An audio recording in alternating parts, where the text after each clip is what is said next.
Après plusieurs mois d'assemblage précis sur le site d'Échillais, c'est un tablier flambant neuf qui s'apprête à être installé entre les pylônes rénovés du pont transbordeur de Rochefort. 22 sections de 15 tonnes composent les 176 mètres de ce géant d'acier. C'est ici, au cœur des ateliers de Baudin-Châteauneuf, que les centaines de pièces de cet ouvrage sont patiemment fabriquées depuis la fin de l'hiver 2017. Mais avant cela, l'entreprise a dû respecter un cahier des charges précis imposé par le maître d'œuvre pour une rénovation à l'identique de l'ouvrage tel que conçu en 1900 par l'architecte Ferdinand Arnaudin. Après plusieurs milliers d'heures de calcul au sein du bureau d'études, la fabrication peut débuter.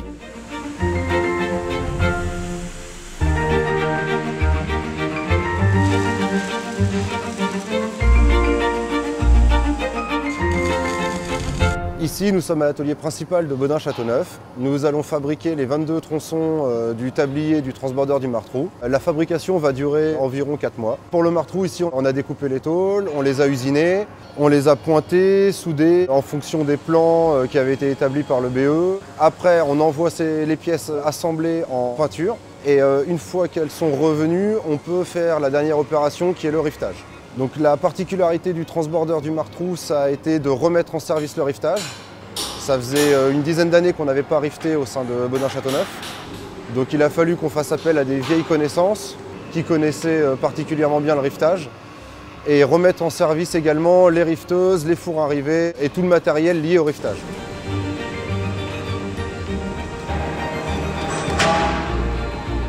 Donc ça a été la première particularité du marteau, et la deuxième, c'était la complexité d'assemblage, vu que c'est un assemblage qui est à la fois mécano-soudé et rifté. Donc on avait des tolérances pour aligner les trous qui étaient très strictes. Donc ça a été le gros challenge pour y arriver. Au fur et à mesure de l'avancement de la fabrication, les éléments sont envoyés sur Échillais pour leur assemblage au sol.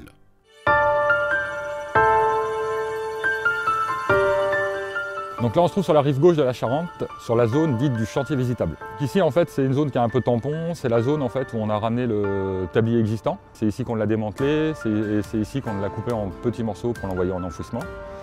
Là actuellement on a récupéré la zone pour faire le montage du tablier neuf.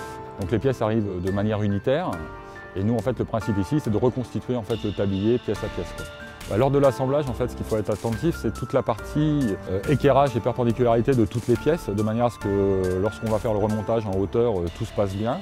Donc là, on fait des réglages au millimètre, en alignement, en hauteur, en calage. Le tablier, une fois assemblé, il est assemblé avec des boulons provisoires.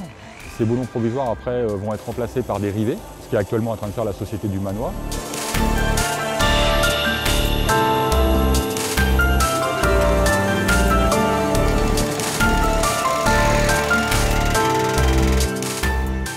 Dans le montage à blanc aussi, ce qu'on va faire, c'est qu'on va assembler aussi tout ce qui est garde-corps, tout ce qui est équipement un peu secondaire sur le tablier, et toujours dans le même esprit, c'est d'avoir le minimum de choses à faire en hauteur.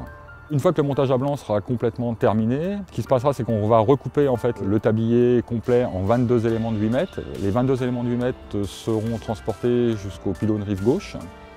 Et au niveau du pylône rive gauche, l'opération de remise en place du tablier se fera comme l'opération de démontage qu'on a déjà réalisée. En fait, l'opération de démontage nous a servi en fait, à valider un certain nombre de procédures et de méthodologies afin de remettre en place le nouveau tablier.